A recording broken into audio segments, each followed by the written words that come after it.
بسم الله الرحمن الرحيم. توصية لجنة المناقشة.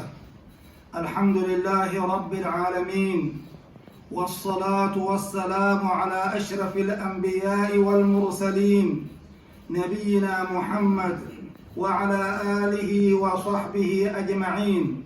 أما بعد، في يوم الاثنين الموافق 16 من جماد الآخر لعام 41 و400 وألف هجرية اجتمعت اللجنة المكونة من أصحاب الفضيلة فضيلة الأستاذ الدكتور سليمان بن عبد الله بن صالح الرومي عضوا، فضيلة الأستاذ الدكتور عثمان بن صالح العامل عضوا، إبراهيم إدريس علي مقررا، وناقشت الطالب يعقوب يوسف تركي الجنسية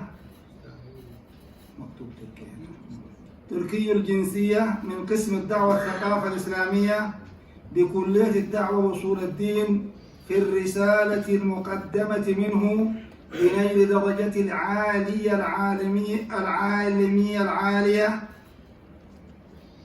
لنيل درجة العالمية العالية الدكتوراه، وعنوانها جهود الدولة القرخانية في نشر الإسلام والعقيدة الإسلامية الصحيحة، دراسة دعوية وصفية تحليلية.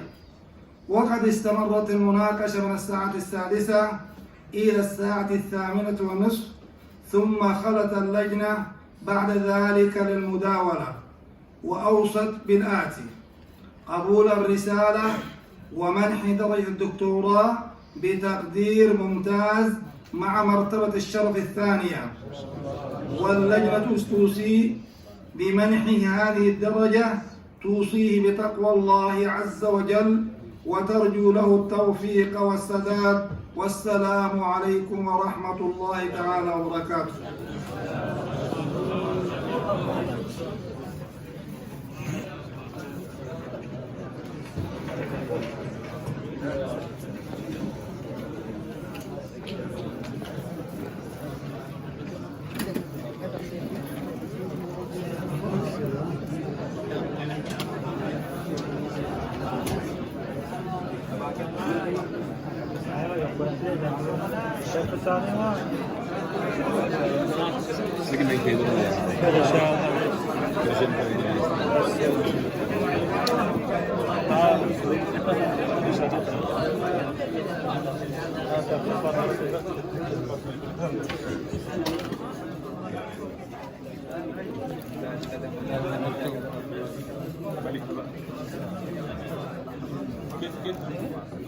حلو طيب حلو مالح كذا خلاص.